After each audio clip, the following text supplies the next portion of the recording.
Oh my god, the early access is crazy. Okay, so I have all the blocks behind me. They are definitely something, but I'm only curious about one block, and that is the aiming sensor, because I want to master this before the official release date. Oh yeah, do I need to mention, at the end of this video, I'm gonna break the records of time trial. For everyone who wants to use the aiming sensor, I'm gonna push this block to its absolute limits, and I'm gonna show you multiple techniques you can use. So I've got 3 more days to master all of it. What is an aiming sensor? Well, you're getting a hard time if you don't know, so I'm gonna explain it. An aiming sensor is a block that put out a certain signal in the direction where you're looking at. So let's test this thing already. Okay, let's look if it works. Oh my god, here we go. And then fire, hell yeah.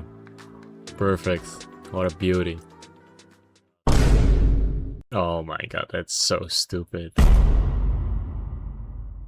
Okay, y'all know by now, when you look a certain direction, the number goes up or down, depending on what your positive and negative. But when you hit almost 180 degrees, you will hit eventually a point that you're at your highest or your lowest number. You will actually switch between positive to negative, and you will actually jump. This is actually a pretty weak point of the aiming sensor, and there's no way to solve this without adding too much complexity. So 3 logic blocks, or not even 3 logic blocks, 2 logic blocks further, we got a mouse controlled, what's it called, mouse controlled, yeah, mouse control. We just got mouse control. So we have a aiming sensor, just the width all the way up, the output on normalized, that should be normally on normalized, going into the constant is a 3. You can make it up higher if you want. Multiplication. So what it does is this output is too weak. We make it a little bit bigger by x5, and then it goes into a gyro. We can also do it like this. Sure, then only you have to change those. So this is its own separate. This is its own separate, and now you can also do upwards. Oh, look at that. I just added the most awful engine there is, but look at that, we got a jet. So what I was kind of curious about was that little screen button. So what I have here is I have made these lights function as buttons. So if you look at them, you can activate them, and it just checks if your camera angle is within a specific box to activate them. So I wanna try making that as well. Oh my god, easy peasy. I'm going with my cursor in the right yellow square, and I click left mouse button, and it changes to blue. Going to the left one, it changes to blue. Can press it back to yellow. Okay, how do you do this? Well, let me just explain it for once, and then y'all can copy it for the other ones. So this is my x coordinate, or my x directions. Which one in the x position are we facing? So left and right. This one should do left and right. So you can see it's all the way low, and the other is all the way up.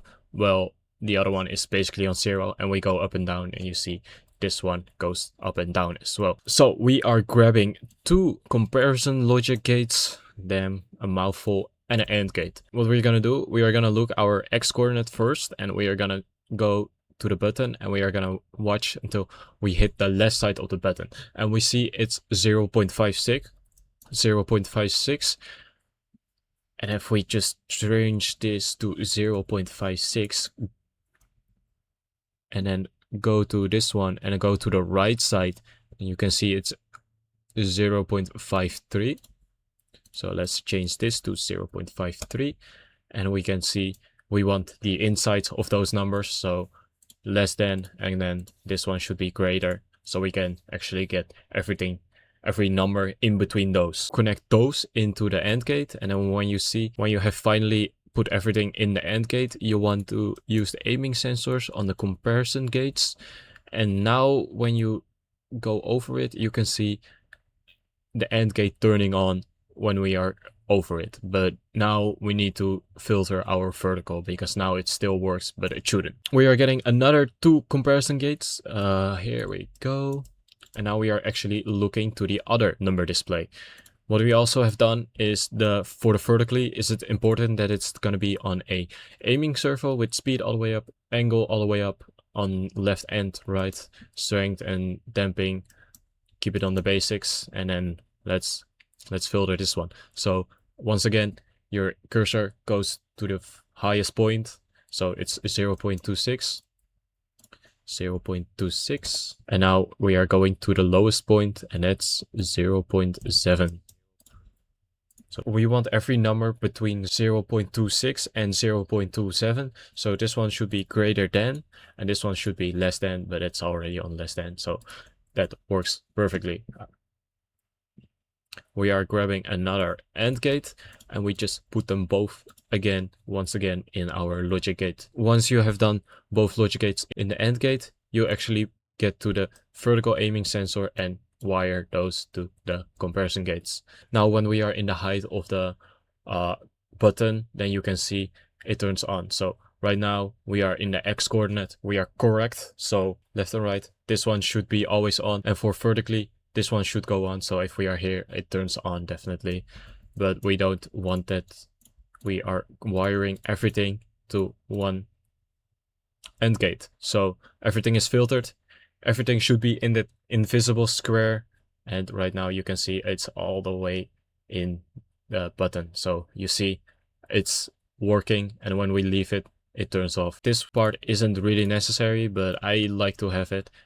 Getting an OR gate, left mouse button, going in there, and then going another OR gate going here from the AND gate. So right now nothing turns on unless you click on the button, because that's how buttons works. So if you wire the AND gate to the OR gate, you get a toggleable button. When we click, when we go here and we click, you can see that turns on, and when we go back, click it again, turns off. But if we click beside it, it doesn't work. Above it, left side, below, doesn't work.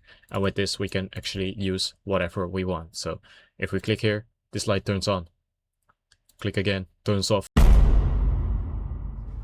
So what I have noticed, the aiming sensor actually works outside of any seats. And I've made this little setup really similar to the previous one. It's just this one goes to all of these comparison gates, this one goes to all of these comparison gates, and it's gonna be on 0.25 and then minus 0.25, 0.25 and minus 0.25. And what happens is when I look up, I'll shoot a firework, and this is once again wireless logic, and we can actually fire it again. I thought it would be nice for using a lot of dynamite, so we can use remote dynamites. So we have something similar to a C4. Also, this AND gate is on a little bit of a delay because it's gonna trigger instantly the second everything went on for the first time, but when it's on a delay of 0.1, you won't even notice. So when we look up, look at that. Look at that. We got a C4 over here, man. And for our Scrapman fans, we also have a way to accelerate our seat. Together with the mouse control we had before, and the magnet and the thruster. So we can actually gain extra acceleration without any power cores. And if we just wait a second, look at that. Look at that. We are getting 300 with 0 power cores. Okay, if we go to single player challenges, we have here time trial. So I'm here at the flying with style, ends in 25 days. But so when we apply this technique on our build, we can get insane speed and cheat around the system. Let's go do the challenge. Go. Look at that. Easy peasy. Okay, I'm a little bit slower though, but you get the point.